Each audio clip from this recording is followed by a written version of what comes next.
Assalamualaikum warahmatullahi wabarakatuh. Saya Delma Yuni Jasman dengan NIM 3221165. Baiklah, di sini saya akan menjelaskan materi kami yang berjudul anggaran upah atau biaya tenaga kerja langsung. Tenaga kerja merupakan pelaku utama dalam produksi. Pengeluaran biaya-biaya untuk gaji atau upah tenaga kerja juga sangat besar. Menurut Nafarin, anggaran biaya tenaga kerja langsung meliputi taksiran keperluan tenaga kerja yang diperlukan untuk memproduksi jenis dan kuantitas produk yang direncanakan dalam anggaran produk. Menurut Wells Hilton, anggaran tenaga kerja langsung mencakup kebutuhan atas tenaga kerja langsung yang direncanakan untuk memproduksi berbagai jenis dan kuantitas keluaran yang direncanakan dalam anggaran produksi. Meskipun beberapa perusahaan mempersiapkan anggaran tenaga kerja yang meliputi tenaga kerja langsung dan tenaga kerja tidak langsung, biasanya lebih disukai untuk mempersiapkan anggaran terpisah untuk tenaga kerja langsung dan memasukkan tenaga kerja tidak langsung dalam anggaran overhead manufaktur. Berdasarkan pengertian tersebut, yang dimaksud dengan biaya tenaga kerja langsung yaitu biaya yang digunakan pembayaran atas para pekerja berdasarkan jam kerja atau unit yang diproduksi. Karakteristik tenaga kerja langsung dan tenaga kerja tidak langsung yaitu yang pertama, jumlah biaya yang dikeluarkan untuk tenaga kerja jenis ini berhubungan langsung dengan tingkat produksi. Yang kedua, jenis biaya yang dikeluarkan termasuk dalam biaya variabel. Yang ketiga, tenaga kerja yang kegiatannya dapat digabungkan dengan produk akhir dalam hal penentuan harga pokok. Tujuan dari anggaran tenaga kerja yang pertama, meningkatkan produktivitas karyawan atau tenaga kerja. Yang kedua, memperkirakan dalam menghasilkan suatu produk. Yang ketiga, memperkirakan kebutuhan dana yang diperlukan untuk tenaga kerja. Fungsi dari anggaran tenaga kerja ini yang pertama, alat perencanaan. Yang kedua, alat pengorganisasian.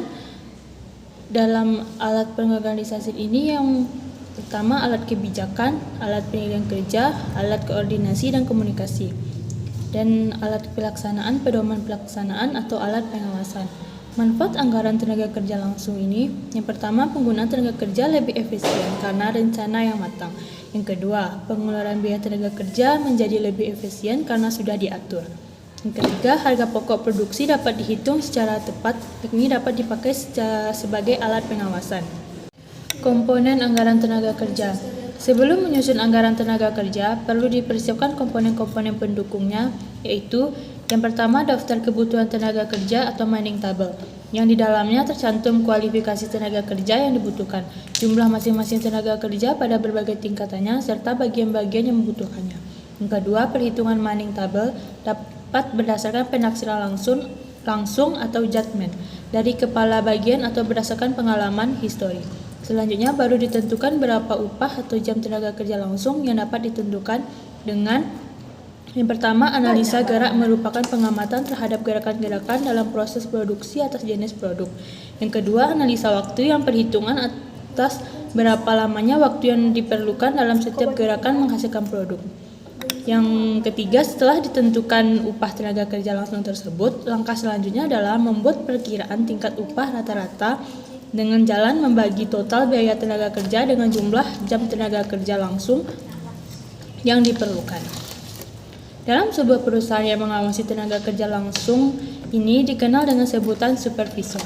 Setiap jangka waktu tertentu, supervisor melaporkan kepada pimpinan tenaga tingkat efektivitas, efisiensi, serta penyimpangan hasil produk dari yang telah direncanakan, yang pada dasarnya laporan tersebut berisi yang pertama, jam kerja real, yang kedua, jam standar untuk output real, dan yang ketiga, variasi waktu yang merupakan selisih antara jam kerja real dengan jam standar.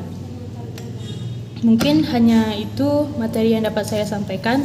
Materi selanjutnya akan dilanjutkan oleh rekan saya. Assalamualaikum warahmatullahi wabarakatuh.